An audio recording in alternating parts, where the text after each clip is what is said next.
하나님께서 우리 목사님 통해서 주시는 하나님의 말씀은 마태복음 5장 말씀입니다. 마태복음 5장 13절부터 16절까지의 말씀.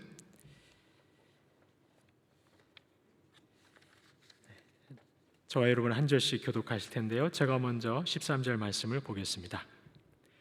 너희는 세상의 소금이니 소금이 만일 그 맛을 잃으면 무엇으로 짜게 하리요? 후에는 아무 쓸데없어 다만 밖에 버려져 사람에게 밟힐 뿐이니라. 너희는 세상의 빛이라. 산 위에 있는 동네가 숨겨지지 못할 것이요 사람이 등불을 켜서 말 아래에 두지 아니하고 등경 위에 두나니 이러므로 집안 모든 사람에게 빛이 느니라. 이같이 너희 빛이 사람 앞에 비치게 하여 그들로 너희 착한 행실을 보고 하늘에 계신 너희 아버지께 영광을 돌리게 하라. 아멘. 이 시간 하나님께 영광을 돌리게 하라라는 제목으로 말씀을 전하실 우리 이용근 목사님, 하나님께 영광의 박수로, 또 우리 목사님께 격려하는 박수로 모시도록 하겠습니다.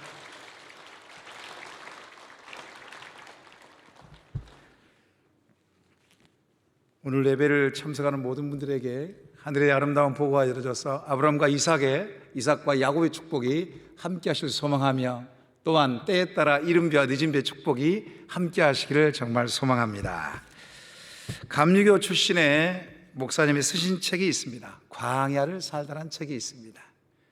이 책을 쭉 보시다 보면 이스라엘 외에 13곳에 대한 광야를 쭉 이렇게 소개를 해놨습니다. 그 중에서 마음속에 좀 와닿고 감동이 되는 한 부분이 있는데요, 절망의 광야라는 부분이 있습니다. 절망의 광야에는 매서운 바람이 분다는 사실입니다. 하지만 그 뒤에 반드시 봄이 온다는 것입니다. 예를 들면 에레미야 25장 5절 말씀을 보시게 되면, 그가 이르시기를 너희는 각자의 악한 길과 악행을 버리고 돌아오라. 그리하면 나 여호와가 너희와 너희 조상들에게 영원부터 영원까지 준 그 땅에서 살리라. 남유다의 마지막 선지자인 에레미야는 남유다 백성들에게 말을 합니다. 너희가 악한 길, 악한 행동을 버리고 여호와께 돌아오라. 그러면 너희가 준 땅에서 영원토록 살리라. 계속적으로 백성들에게 이야기합니다. 그러나 남유다 백성들은 이 에레미야 선지자의 말씀을 듣지는 않습니다. 오히려 더 죄악 가운데 떠나지 않고 오히려 그대로 무시해버립니다. 결국에 어떻게 됐습니까? 예루살렘과 남유다는 쫄딱 망합니다. 멸망을 당하고 일부만 남아서 포로로 끌려갑니다. 포로 생활하면서 매서운 그 칼바람이 이는 그들은 포로 생활에 또 절망의 광야에 임하게 됩니다. 이처럼 절망의 광야는 매서운 바람이 부는 것입니다. 그럼에도 불구하고 하나님께서는 은혜를 주셔서 그들을, 남은 자들을 보호하시고 위로하시고 그들을 잊지 않으시고 그들에게 삶에 대한 생기를 불어넣으시고 보로 귀환이라는 그 엄청난 일들을 하나님께서는 주십니다. 절망의 광야를 지날 때에 하나님께서는 사막에 강을 내시고 또한 광야에 길을 내십니다. 이것을 기대하라고 이 책은 저자는 말씀하고 있습니다. 이런 절망의 광야를 만날 때에 성도님들은 어떻게 통과하시겠습니까? 광야는 척박하고 흙과 돌밖에 없습니다. 좌우 우아래 아무것도 없습니다. 아무것도 없기 때문에 오직 여호와 하나님만 바라봐야 합니다. 그래야 살아남을 수 있습니다. 인간의 재능이나 능력이나 바라보게 되면 다 목말라 죽고 굶어서 죽는 것이 바로 광야입니다. 광야에 있는 동안에는 오직 여호와 하나님만 바라보고 또 바라보아야 하는 것입니다. 그래야 이겨낼 수가 있습니다. 광야는 여호와 하나님께서 함께 하시는 공간이요, 훈련의 장입니다. 오늘 본문의 마태복음 5장 상상순의 말씀입니다. 마태복음 5장, 6장, 7장은 예수님께서 빈들에서 직접 제자들 향하여서 하시는 말씀입니다. 제자들을 불러 모으시고 먼저는 팔복에 대해서 말씀하십니다. 그런 다음에 예수님께서는 너희는 세상의 빛이다. 너희는 세상의 소금이다. 이렇게 말씀하십니다. 그리고 어떻게 천국 백성으로 삶을 살아갈 것인가? 너희는 들었거니와, 그러면서 이렇게 살아라고, 구별된 삶을 살아라고 율법을 완성하십니다. 예수님께서 산상수훈에 이 가르치신 장소, 선포된 장소가 바로 빈들입니다. 빈들은 헬라어로 에레모스라고 합니다. 에레모스는 광야를 에레모스라고 합니다. 실제로 저희가 성지순례 가보면 빈들이, 예수님이 산상수훈을 오병이어를 기적했던 그 빈들은 초목 있고 나무가 있습니다. 그런데 마태복음의 저자 마태는 의도적으로 빈들이란 이 용어를 쓴 것입니다. 광야라는 이 용어를 썼던 것입니다. 광야에서 역사하셨던 그 하나님을 연상케 하는 부분입니다. 예수님께서는 빈들인 광야에서 사탄에게 3번의 시험을 받으십니다. 기록되었을 때 주의 말씀으로 말미암아 이 사탄의 시험을 이기십니다. 또한 산상수훈을 가르치시고 오병이의 기적을 행하십니다. 구약성의 많은 인물들이 이 광야를 통과하는 삶을 살았습니다. 아브라함도 이 광야를 통과했습니다. 또한 요셉도 예굽이라는 광야를 통과했습니다. 모세도 미디안 광야에서 그가 40년 동안 훈련받고 통과했습니다. 다윗도 사울에게 쫓겨서 그가 엔게디 광야나 아둘람 동굴나 여러 곳의 광야를 거치면서 그가 통과했습니다. 엘리야도 마찬가지입니다. 그리스니까라는 그런 광야를 다 이렇게 통과해서 위대한 선지자가 되었습니다. 또한 사도 바울, 신약 성경의 위대한 이방인의 그 사도 바울도 여전히 아라비아 광야에서 오랜 시간 훈련을 받고 통과를 했습니다. 하나님께서는 광야 생활하는 이스라엘 백성들에게 만나와 메추라기를 먹여주십니다. 때론 목이 마르지 않도록 반석에서 물을 공급하십니다. 또한 이스라엘 백성들이 광야 생활하는 동안 뜨거운 태양 햇볕에 이동할 수 있도록 구름 기둥으로 그들을 보호해 주십니다. 그 아래에 있는 자들은 신발이 허지지 않았습니다. 옷이 허지지 않았습니다. 굶어 죽지 않았습니다. 목말라서 죽지를 않았습니다. 또한 밤에 얼어 죽지 않도록 불기둥으로 그들을 인도하셨습니다. 하나님께서는 이스라엘 백성의 장막 칠 곳을 미리 앞서 가셔서 장막을 치시고 늘 그 길을 인도하셨던 것입니다. 이런 광야인 빈들에서 예수님께서는 제자들에게 팔복을 가르치시고 천국 백성의 삶을 가르치신 것입니다. 광야는 하나님의 보호하심과 인도하심을 받은 곳이요 믿음의 사람으로 빚어지는 곳입니다. 광야를 거치지 않고는 영적인 성장이 있을 수가 없습니다. 광야를 통과하지 않고는 영향력 있는 사람으로 설 수가 없는 것입니다. 그래서 신명기 8장 16절은 이렇게 말씀하고 있습니다. 같이 읽겠습니다. 내 조상들도 알지 못하던 만나를 광야에서 내게 먹이셨나니 이는 다 너를 낮추시며 너를 시험하사 마침내 내게 복을 주려 하심이었느니라 그랬습니다. 하나님께서는 왜 이스라엘 백성들에게 광야를 통과하게 하셨을까요? 하나님께 특별하게 공급하시는 만나를 먹이신 것입니다. 너를 낮추시고 너를 시험하여서 마침내 복을 주시기 위하여서 이 광야를 통과하게 하신 것이라는 것입니다. 광야는 탐욕과 세속화로 가득 찬 심령을 돌이키고 자신의 한계를 느끼게 하여서 마침내 복을 받게 하는 곳이라는 것입니다. 이런 광야에서 예수님께서는 천국 백성으로서 삶을 가르치시고 천국 백성의 정체성을 말씀하시는 것입니다. 그 정체성이 무엇입니까? 너희는 세상의 소금이다. 너희는 세상의 빛이다. 이렇게 말씀하시는 것입니다. 너희 착한 행실을 사람에게 비추어서 하나님께 영광을 돌리게 하라. 이것이 바로 정체성이라는 것입니다. 우리 13절 말씀 읽었지만 다시 한번 읽도록 하겠습니다. 같이 읽겠습니다. 너희는 세상의 소금이니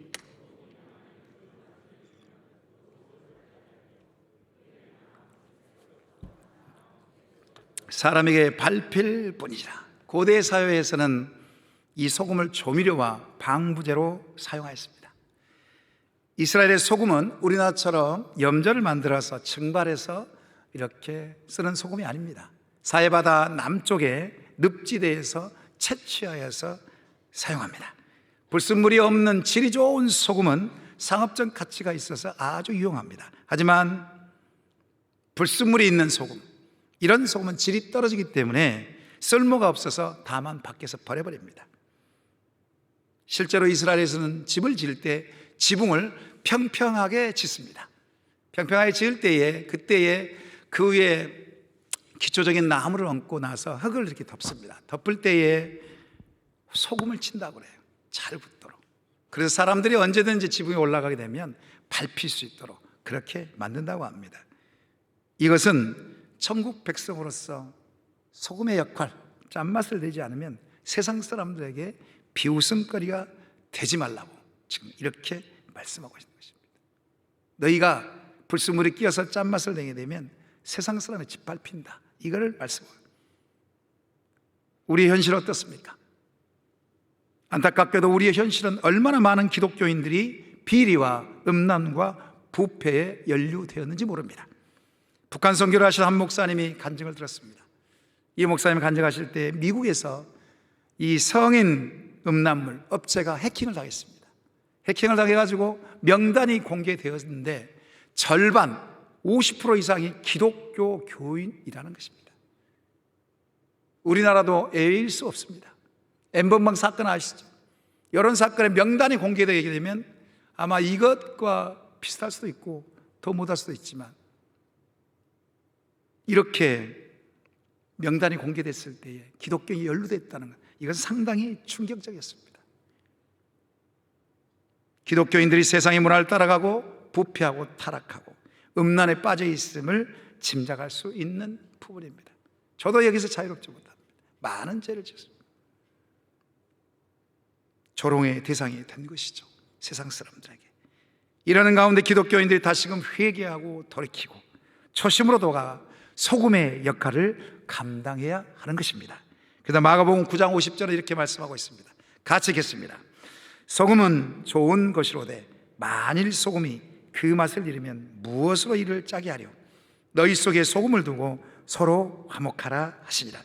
소금의 역할은 짠맛을 내는 것입니다. 순수한 짠맛을 내는 것입니다. 너희 속에 진정한 짠맛을 두고 서로 화목하라. 서로 사랑하고 화목하면 이런 영적 흐름이 세상 사람들에게 세상에 흘러간다는 것입니다. 소금이 제맛을 내면 공동체 내에 분명하게 생기가 돌며 생명력이 넘친다는 것입니다. 예수님께서는 너희는 세상의 소금이다, 그러므로 세상 사람들과 구별된 삶을 살아야 한다 말씀하십니다. 여기서 말씀을 듣는 대상이 누구입니까? 무리가 아니라 제자들입니다. 무리가 아니고 제자들입니다. 여기에 우리가 주목할 필요가 있습니다. 제자들에게 소금처럼 짠맛을 내라고 예수님은 가르치고 계십니다. 전국 백성답게 삶을 살라고 가르치고 계시는 것입니다. 만일 짠맛을 잃으면 세상 사람들에게 밟힐 뿐이다, 조롱거리가 되며 웃음거리가 된다고 분명하게 예수님은 제자들에게 말씀하십니다. 사랑하는 여러분, 여러분 제자이십니까? 무리이십니까? 속으로 한번 대답 한번 해보십시오. 하나님 앞에서 제자인지 무리인지. 우리 대한민국 교회를 보십시오. 짠맛을 내기보다는 짠맛을 잃어버린 경우가 하다합니다. 세상 사람들로부터 외면하고 조롱거리가 되는 경우가 종종 있지 않습니까? 이것은 그리스도인들이 제대로 된 짠맛을 내지 않기 때문에 일어난 일입니다. 불순물이 섞인 짠맛을 내기 때문에 일어난 문제입니다. 바다의 염분 농도는 약 3.5% 정도 된다고 합니다. 이 염분 농도로 바닷물이 썩지 않는다고 합니다. 이와 같이 한 지역의 그리스도인들이 약 3.5%가 소금의 역할을 제대로 감당하면 그 지역은 부패하고 타락하지 않는다는 것입니다. 고등부 때 같이 동역하였던 한 자매님에게 들은 내용입니다. 이 자매님이 근무하는 곳은 민원인들 대상으로 근무하는 곳입니다. 그래서 하루에도 몇십 명의 민원인들이 계속 왔다 갔다 합니다. 그래서 이렇게 고생하니까 한 단체인 천주교회에서는 간식을 사들고 그 공무원들을 격려하러 오더랍니다. 또한 불교에서는 간식 팥죽을 써가지고 그 공무원들 너무나 수고하고 애를 쓰니까 격려하러 오더랍니다. 그런데 기독교회에서는 어느 한 사람도 한 교회도 가서 그들을 격려하지 않는다는 그런 이야기를 들었습니다. 그 이야기를 듣는데 왠지 모르게 좀 부끄러웠습니다. 그래서 제가 대신 정말 미안하다고 이렇게 사과했습니다. 물론 코로나19 때문에 우리가 목회 일정상 바빠서 우리가 손을 못 미치는 경우도 있죠. 교회가 코로나19 때문에 너무 힘들었잖아요. 그렇지만 이것을 딱 듣는 순간에 교회가 계속적으로 세상 가운데 소금의 역할을 감당해야 되구나, 이런 생각을 했습니다. 예수님께서 너희는 세상의 소금이라 말씀하시고, 이어서 14절에 너희는 세상의 빛이라 말씀하십니다. 우리 14절 말씀 다 같이 읽겠습니다. 같이 읽겠습니다. 너희는 세상의 빛이라. 산 뒤에 있는 동네가 숨겨주지 못할 것이요, 소금이 사람들의 음식을 달라지게 하듯이 빛은 사람들의 환경을 달라지게 합니다. 여러분, 시골 마을에 가보셨습니까? 밤에, 시골 마을은 밤에 어두컴컴합니다. 칙칙합니다. 그런데 가로등이 설치가 되면 그 주변이 환합니다. 그 주변이 얼마나 밝고 환한지 모릅니다. 어두운 산 위에 동네가 있을 때에 가로등이 설치가 되면 그 주변이 환해집니다. 숨겨지지 못하고 환히 드러나는 것입니다. 이처럼 어둡고 칙칙한 곳에 생명의 빛이 비치면 어둠이 떠나가고 생기가 돌고 회복이 되는 것입니다. 짙고 어두운 밤하늘 보십시오. 별이 있고 달이 있게 되면 그 한 줄기 빛이 그 밤하늘을 환히 비칩니다. 험난한 인생 광야 가운데 한 줄기 빛으로 오신 분이 계십니다. 그분이 바로 예수 그리스도십니다. 그분이 이 땅에 오셔서 생명의 빛으로 오셨습니다. 그래서 요한복음 1장 4절 5절 이렇게 말씀하고 있습니다. 세번역 성경에도 같이 읽겠습니다. 그에게서 생명을 얻었으니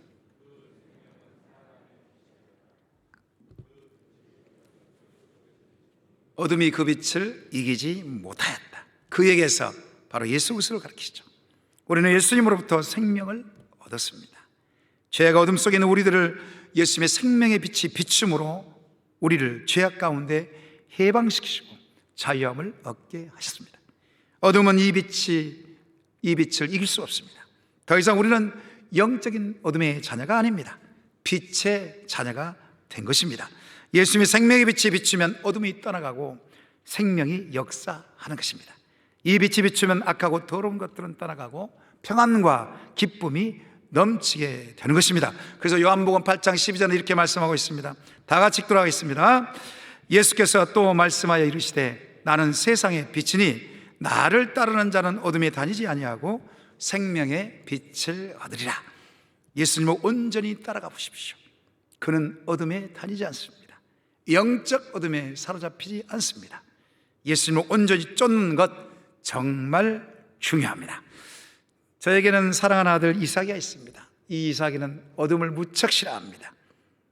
누구나 그렇지만 우리 아들 이삭이는 특별히 어둡고 혼자 있는 것을 보게 되면 갱기할 정도로 크게 울부짖고 엄마 아빠를 찾습니다. 그런데 요즘에는 어둠 속에서는 태어납니다.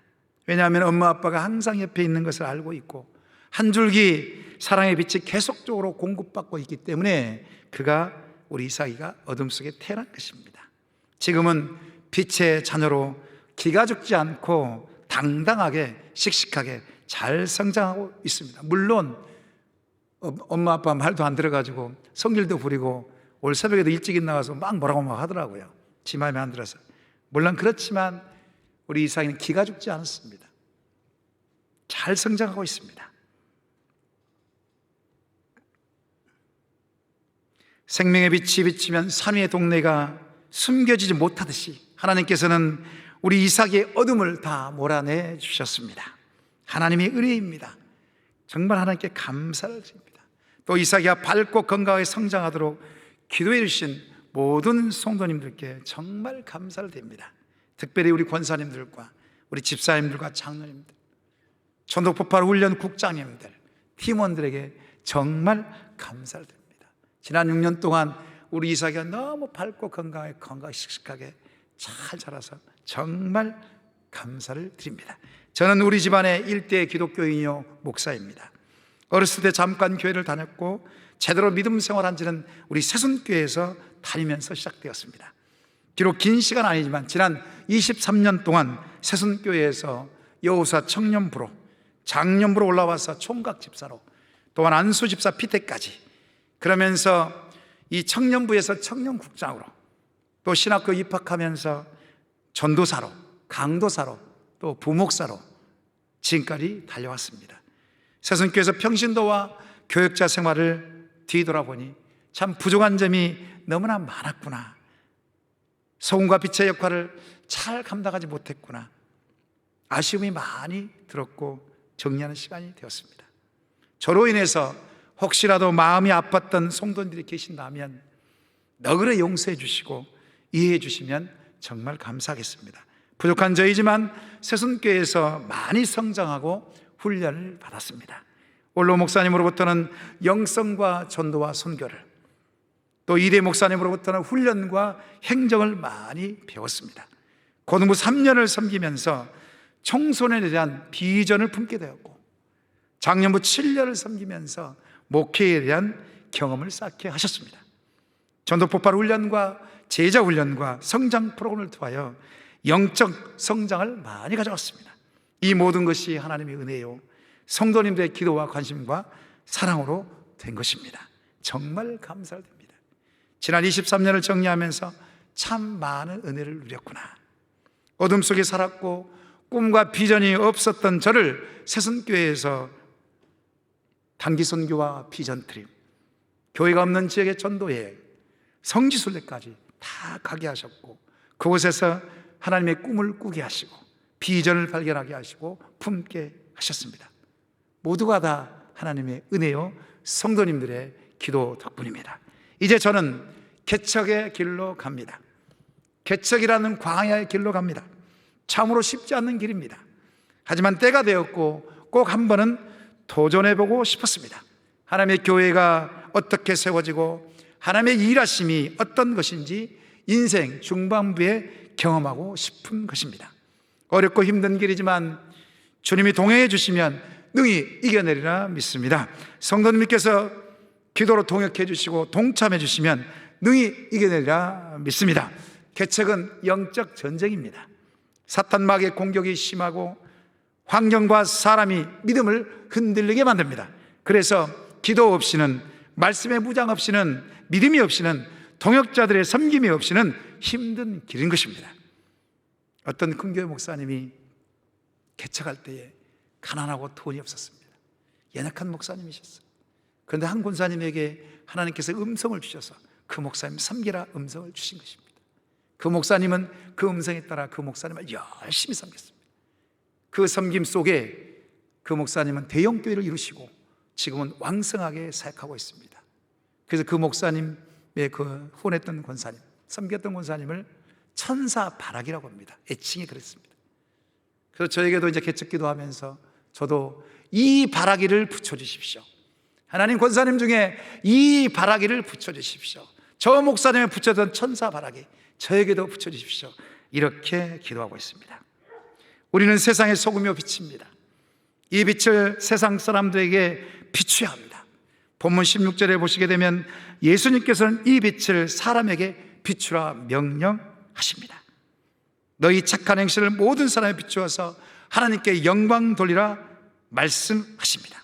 여기에서 착한 행실이 무엇일까요? 그것은 여러 가지가 있겠지만 세 가지로 정리할 수가 있습니다. 첫 번째는 에베소서 4장 12절 말씀입니다. 우리 다 같이 들어가겠습니다. 같이 읽겠습니다. 이는 성도를 온전하게 하여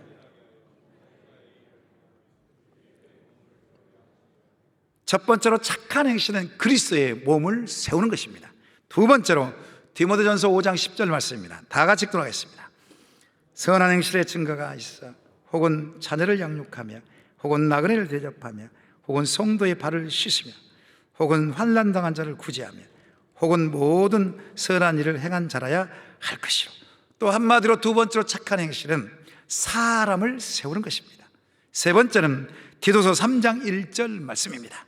우리 다 같이 들어가겠습니다.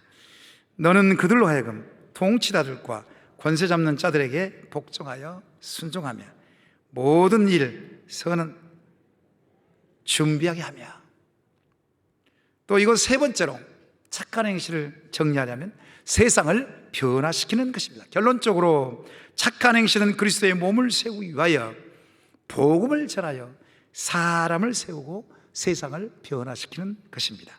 지난주 2주 전에 한 집사님의 큰 딸을 신방하게 되었습니다.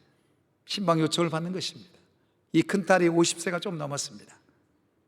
광주에서 어느 병원에서 검진을 했는데 폐 쪽에 암 같은 게 보인 것입니다. 폐암 진단을 받았습니다.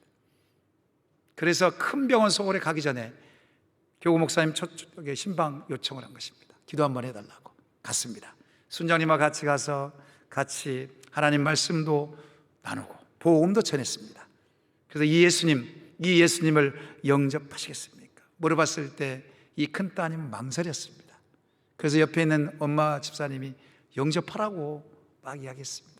그 옆에 있는 여동생 순장님도 영접하라고 이야기를 했습니다. 그런데 이 큰 딸은 망설였습니다. 그래 놔두라고. 때가 되면 마음이 열어지면 그때 영접해도 늦지 않다고. 그리고 저는 돌아왔습니다. 그런데 돌아온 주일날 우리 순장님으로부터 말씀을 듣는 거예요. 목사님, 그 따님 예수님 영접했다고. 목사님 가시자마자 동생이 영접기도 시켜가지고 예수님을 영접했다고. 할렐루야. 한 영혼이 주님 앞에 돌아오면 천국에서는 잔치가 벌어지는 것입니다. 모든 영광을 하나님께 돌립니다. 우리 예수님께서 이 땅에 오셔서 착한 행실로 우리에게 본을 보여주셨습니다. 병든 자를 고쳐주셨습니다. 귀신들을 쫓아내 주셨습니다. 또 눈먼 자를 보게 하셨습니다. 죽은 자들을 살리셨습니다. 필요를 다 채우신 다음에 복음을 전하셨습니다. 장차 되어질 일을 예언하시고 준비케 하셨습니다. 무엇보다도 12제자를 부르시고 사람을 낚는 업으로 훈련시키셔서 하나님의 영광을 드러내셨습니다. 그래서 마태복음 4장 19절 20절 이렇게 말씀하고 있습니다. 같이 읽겠습니다. 말씀하시되 나를 따라오라. 내가 너희를 사람을 낚는 어부가 되게 하리라 하시니 그들이 곧 그물을 버려두고 예수를 따르니라. 예수님께서는 12제자를 부르시고 복음을 전하도록 훈련시키셨습니다. 그리고 사람을 낚는 어부가 되게 하셨습니다. 저는 이 복음에 집중하기 위해서 광주 하일교회를 개척하고자 합니다. 광주 하일교회는 하나님의 교회로서 부족한 자들을 부르셔서 변화시키셔서 쓰시는 하나님께서 일하시는 교회가 될 것입니다. 그래서 하나님께서 일하시는 교회, 머리글자만 따서 하일교회입니다. 광주 하일교회입니다. 새벽 예배 때 교회 이름을 놓고 계속 기도하는데 하나님께서 이 마음을 주셔서 광주 하일교회로 이름을 지었습니다. 또한 본문도 마찬가지입니다. 본문도 마태복음 5장 13절에 16절 말씀도 하나님께서 새벽에 이 기도하는데 하일교회 주시는 말씀을 주십시오. 며칠간 기도했는데 하나님께서 이 본문을 주셔서 오늘 저와 여러분에게 나누고 있는 것입니다. 광주 하일교회는 성도 한 사람 한 사람을 세우는데 사람을 낚는 업으로 세우는데 집중할 것입니다.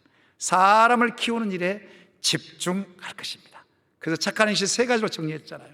광주 하일교회는 그리스도의 몸을 세우는 데 집중할 것입니다. 또한 사람을 키우고 세우는 일에 집중할 것입니다.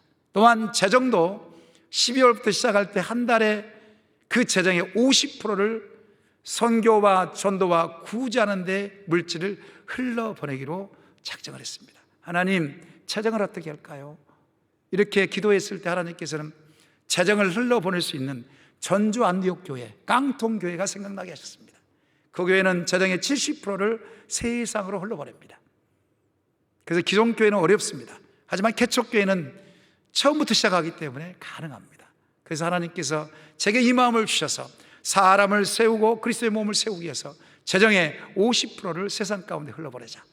전도와 선교와 구제하는 데 흘러보내자. 이런 마음을 가지고 기초가 잘 다져지게 되면 계속적으로 흘러버릴 거고, 기초가 잘 다져지게 되면 또 주일 예배 후에 그리스도의 몸을 세우기 위해서 복음을 전하기 위해서 전도 폭발 훈련을 시키고자 합니다. 그래서 전도파 훈련을 시켜서 모든 성도님들이 복음적인 삶을 살아내고 복음을 전할 수 있도록 그렇게 하고자 합니다. 한 영혼의 가치를 알고 한 영혼에 집중하는 것입니다. 이 일에 하나님께서는 저를 부르시고 또 지금까지 훈련시키시고 광주 하이교를 개척하게 하신 것입니다. 하나님의 밀이 땅에 떨어져 많은 열매를 맺는 것처럼 하나님의 밀이 되어 한 영혼 한 영혼을 세우고자 하는 것입니다. 육신의 생각과 인간적인 생각을 다 십자가에 못 박고 오직 성령님께서 일하시도록 내어 드릴 것입니다. 수많은 열매를 맺을 줄 믿습니다. 개척의 현실이 너무 힘들고 어려울지라도 날마다 기도로 깨어있을 것이며 말씀과 복음으로 무장할 것입니다. 어떠한 상황에도 굴하지 않고 거친 광야에서 역사하시는 하나님 은혜로 이겨낼 것입니다. 특별히 제가 경험했던 노점의 영성으로 극복할 것입니다.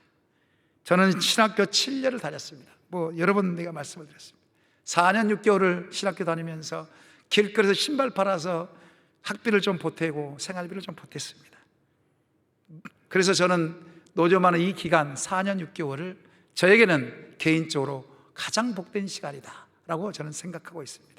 이거를 저는 개인적으로 노점의 영성이라 이렇게 이야기합니다. 노점은 여름에는 에어컨이 없어서 엄청 덥습니다. 땀이 줄줄 흘립니다. 겨울에는 바람막이가 없고 난로가 없어서 매우 춥습니다. 여름엔 덥고 겨울은 춥습니다. 하나님의 보호하심과 인도하심이 아니면 장사가 힘든 것이 바로 노점입니다. 물론 불법적인 요소도 있습니다. 충분히 이해갑니다. 그러는 가운데 신학교 7년을 비단나치지 않고 다 이겨내게 하셔서 다 마치게 하셨습니다. 저는 노점의 영성으로 개척교회의 난제를 극복하고자 합니다. 사람들은 개척하면 모두가 고개를 절레절레 흔듭니다. 이 엄중한 코로나 시국에 무슨 개척이냐고 말할 수 있습니다. 개인적으로 저는 인간적으로 가장 어렵고 힘든 때가 하나님의 때라고 생각합니다. 카이로스 타임인 것이죠. 인간적으로 절망하고 낙심하고 좌절되어야 그때부터 하나님이 일하신다는 것입니다. 벼랑 끝에 서야 그때부터 하나님께서는 일하시는 것입니다. 인간적인 생각을 내려놔야 하나님께서는 일하시는 것입니다. 가다가 무너지고 엎어지고 쓰러질 수 있습니다.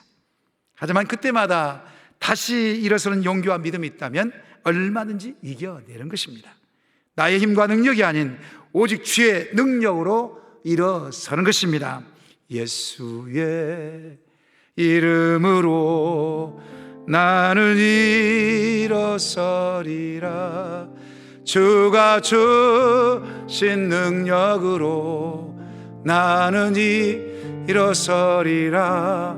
원수가 날 향해 와도 쓰러지지 않으리. 주가 주신 능력으로, 주가 주신 능력으로, 주가 주신 능력으로 일어서리. 주가 주신 능력이 무엇이겠습니까? 바로 복음입니다.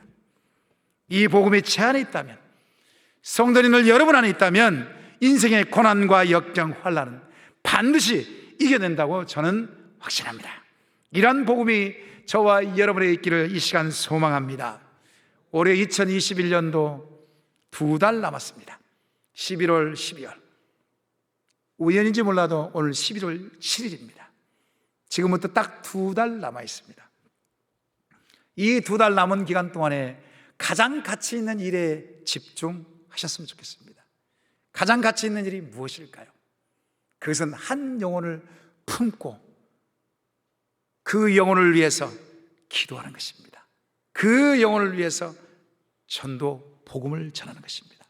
그 영혼이 예수 믿고 구원받을 수 있도록 단 일주일이라도 한 영혼을 놓고 금식하며 기도하는 것입니다. 우리 새순교회는 좌석이 1800석입니다. 1, 2부, 3부까지 하게 되면 5400명이 앉을 수 있는 그런 자리입니다.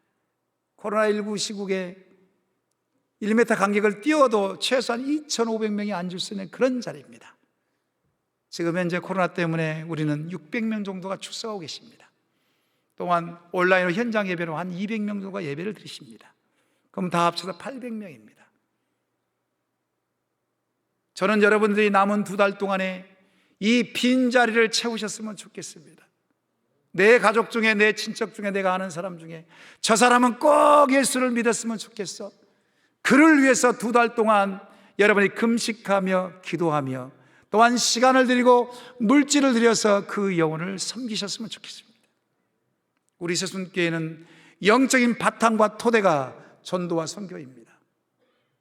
전도와 선교를 통해서 교회가 조그만 삼각교회에서 조그만 교회에서 이렇게 대형교회로 부흥하고 성장하였습니다.